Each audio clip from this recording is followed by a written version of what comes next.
Good morning, everyone. It's Jess. Welcome back to my garden. So today I'm going to be doing my first garden tour of the year, you guys. I know it's been a minute. I don't think I've filmed a garden tour since last summer, I want to believe. So yeah, super overdue. I have made a lot of updates on this side of the house, so I cannot wait to share those with you guys. We do have a nice overcast day. We got a big rainstorm yesterday, so I figured it'd be a perfect time to film this for you guys. Everything is just looking so lush and vibrant from all of the rain. If you watched my mulch with me video, you will remember that I ran out of mulch about here, so I finally got some more mulch to finish this bed. By the way, if you're needing some mulch, both Home Depot and Lowe's are running their Memorial Day sale currently. Mulch is 5 for $10, so there you go. Let's go ahead and jump right into the tour, starting with this first plant over here in the bottom corner. This is my Lungwort, you guys. I transplanted this from my front garden bed, I believe 2 years ago now, and it has just been loving its life. Like, y'all know how I feel about speckled leaves. Look at that foliage. Like, oh, I just love the little speckles. It's so pretty. The leaves are also kind of fuzzy, if you guys can hear that. So yeah, super fun plant. The little yellow buds that you're seeing are its spent blooms. It bloomed early this spring. Some pretty sweet little flowers. I'll try to insert a picture for you guys so you can see that. But yeah, Lungwort has been doing amazing. It has also put off a pup for me. Actually 2 pups. I have one of them still in my front garden bed, and then I'll show you guys the other one a little bit later where I transplanted into this bed. Behind that, on my back row, I have 3 blue Cascade Distilliums.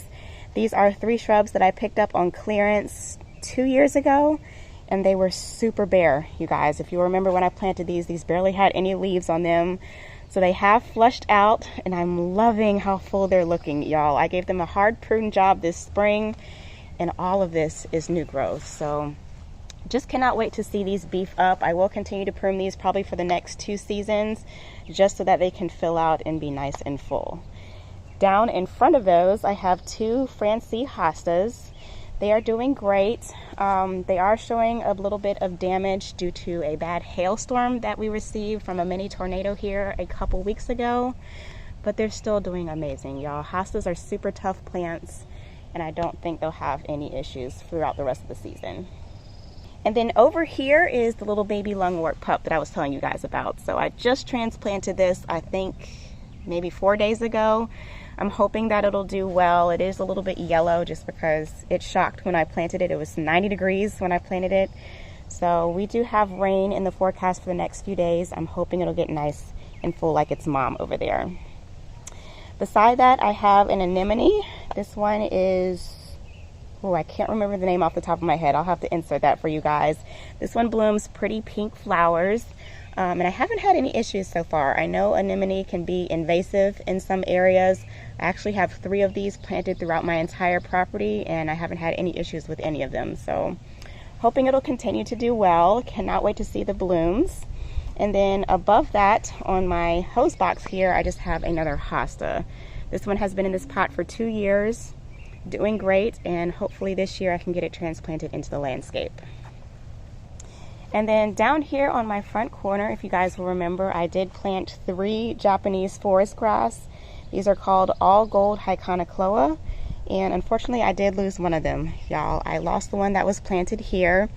This one in the center is stunted and struggling to come back, but it is alive, you guys. I'm hoping it'll survive. And then this one over here is doing great. This one has actually doubled in size. It was a tiny baby when I planted it. So I'm hoping this one will make it, and then I can get another replacement for over here. Just cannot wait to see my vision come to life for this little curve here. I just cannot wait to see these beef up. Make that nice, furry, soft, grassy mound just spilling over the edge of the pavers. I think it's going to be so pretty with that pop of lime, greenish yellow color. And then beside that, I have another Hosta. This one is called Praying Hands. I'm going to bring it down to ground level for you guys. Look at that. I just love the texture and the shape of this Hosta. I thought it was so unique when I saw it in the farmer's market, so I had to pick it up. Love the texture that it provides. Like, I think the name is also fitting. It looks like little praying hands. So cute. And then behind that, I have some Solomon seal. Solomon seal is doing great. I love the variegation of that white and green, and look at the stems, you guys. They're pretty pink. This one did bloom for me this spring. This is where the blooms were, these little things that are hanging down. So this does bloom sweet little bell-shaped white blooms. I'll insert a picture so you guys can see that as well. So sorry I didn't get around to filming a spring tour for y'all, but better late than never. Over here I do have actually 3 hostas planted. This one in the center is also stunted and struggling to come back. These are called Fire and Ice, and y'all, it has been a struggle to get my hands on Fire and Ice hostas in my area. For some reason, when I go to the farmer's market, they are always sold out. So yeah, I'm hoping that little one in the back makes it, or hopefully I can find another one sometime this year. Love the bright pop of color that this hosta provides in this corner. Like, look at that. Oh, and it does look like a flame. Like, Fire and Ice is such a fitting name for this hosta. And then behind that, this is one of the additions that I was so excited to share with you guys. This is a spiral topiary that I picked up from my local farmer's market. It is an emerald green arborvitae, you guys, so this is going to get quite tall. It does also need a haircut. It was like this when I bought it. I haven't done any trimming or anything on it, so I'll probably touch it up maybe in a couple days or so. Probably should have done that before the video, but just was so excited to share this with you guys. I actually picked up 2, so I have another one over here, and y'all, it just adds so much to this garden space. So happy to have those 2 trees. And then down here in front, y'all, this plant hands down is my favorite plant in this entire garden bed. Like, look at that. Oh, she is gorgeous. Oh my gosh. So this is my giant calla lily, and she has just been doing amazing, you guys. She is huge. Like, I can't even give you guys a full perspective. These do get about 4 feet tall. I want to say she's about 2.5 to 3 feet at this point. She's been in the ground 2 years and just has been doing amazing. Like, she is in bloom. I think I have like 4 or 5 blooms currently. I've got one back there. Tilt that up so you can see it. I've got one here, one that is coming down here, and then this one here. Look at that. Oh, that is perfection. So pretty. And then y'all already know, I don't even have to talk about these leaves. Like, y'all know how I feel about my speckles, and these are rippled as well. And ooh, I got another one coming down there, another bloom. Oh, that's exciting. This plant has been doing amazing, you guys. It did also get damaged in the hailstorm, unfortunately, but y'all, she is still beautiful. Like, the hail didn't even like take away from her beauty. So I am so pleased with this plant, and I feel like I need like 10 more around my property. Love this lily. Moving right along, down here I have a fern that I picked up on clearance. This is a Japanese painted fern, and when I picked it up, y'all, it was super fried and wilted and just mushy. It's been in the ground about a week now, and it has perked up some. I do also have a couple new fronds coming out, which is exciting. So I think I'll go back in and trim off some of this burnt foliage once it beefs out a little bit more, but I think it'll be a nice pretty texture just to fill in this area. And then behind that, this is another calla lily. I think this one blooms pink flowers, if I'm not mistaken. I really cannot remember, you guys. I'll have to go back and look through my videos from last year. But I cannot wait to see this one come into bloom.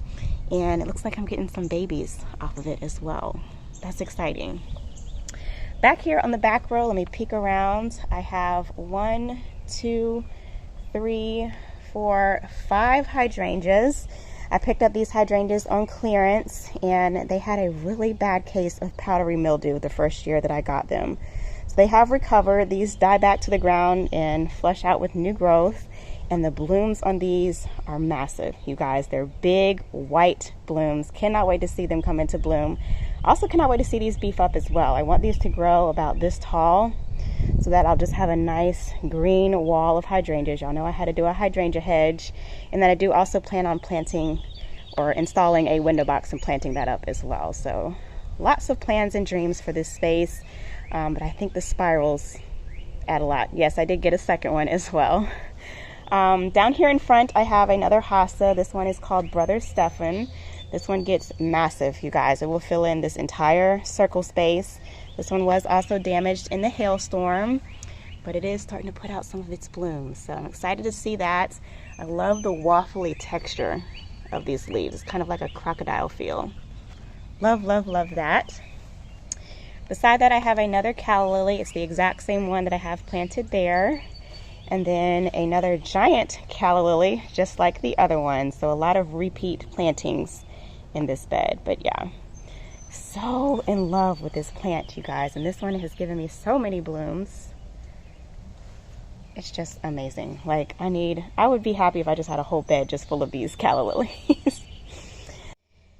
And then down here in the front, I have another hosta that I just planted in the ground last night. This is exactly how it came when I bought it. Like, it came with the stake and the leaves tied up like that. So I just popped it in the ground exactly how it came, just because these leaves get massive, you guys. Like, when I tell y'all this hosta gets huge, like, it gets massive. Like, this brother stuff in here gets big.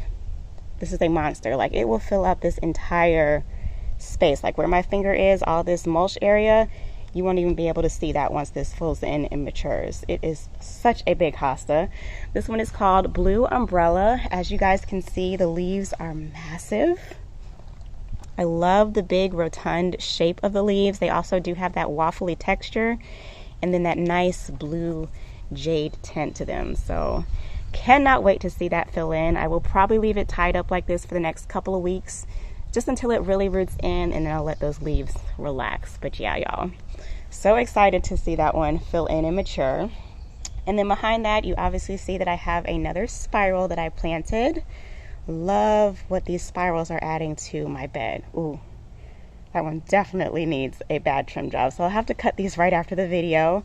But y'all, just imagine, like, once my hydrangeas fill in, my hydrangea hedge will grow and be a nice green wall with those big white blooms.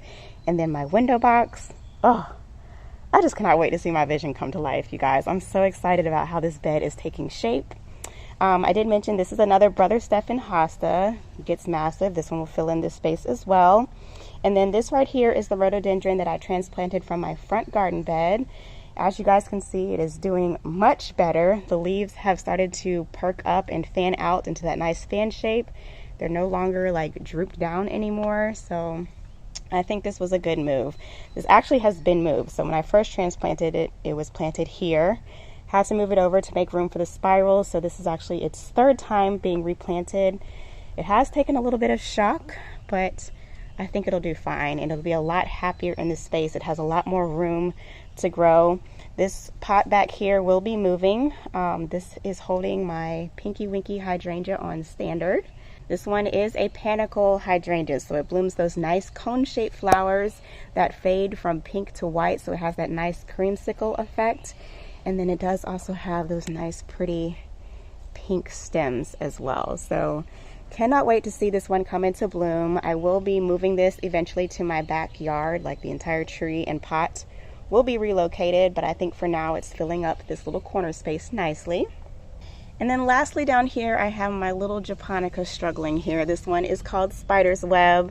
I think I'm going to end up digging this up and relocating it, just because I think it's getting a little bit too much water in this space.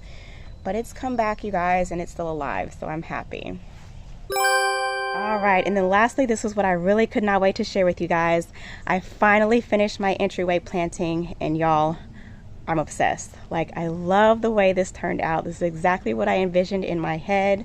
So if you all remember, in my previous video, I did pose a question to you guys, just asking your opinion whether or not I should plant up my two blue and purple pots with either a boxwood or a ligustrum. And a lot of you guys said you liked option A.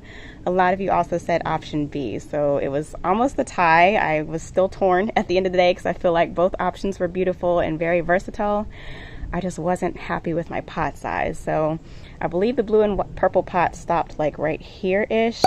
And I really wanted a taller pot, something that would give me more height. So a lot of you also did leave me a comment stating that you felt like my pots didn't give that statement. So I went to At Home. I came across these two pots, and these were buy one, get one half off. And y'all, I think this does it. Like, this gives me that statement that I was looking for. This gives me that wow pop of color in your face. As soon as I come around the corner, I want to know what's behind that gate. So I love, love, love how these pots look. I love the height. I'll try to insert the dimensions for you guys if I can remember. Y'all, this blue is just amazing. Every time I go to a garden center, the blue pots always draw my eye. I've just never had the confidence or felt like it would look right in my garden, but now I'm sold. Give me the blue all day. I love it. And then also, you guys, I did go to my garden center and I came across these two topiary. As soon as I saw them, I fell in love. I was like, I need this. I want this. I'm taking them home. Oh my gosh, you guys, I think they look amazing. So these are actually the exact same topiary that I planted in my backyard in those black pots.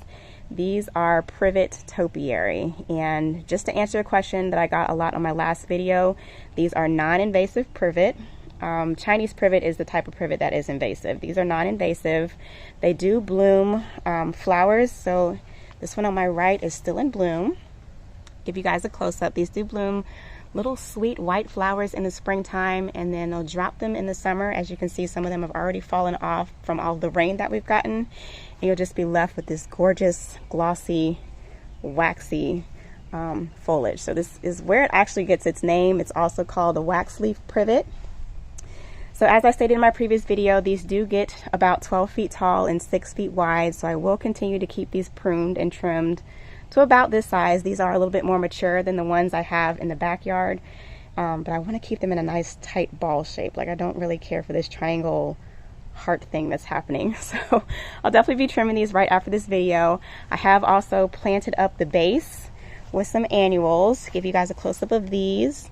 So this is Proven Winners Supertunia Vista Silverberry, and I love the magenta throat with that pretty pastel pink exterior. I think it'll be great to fill in the base.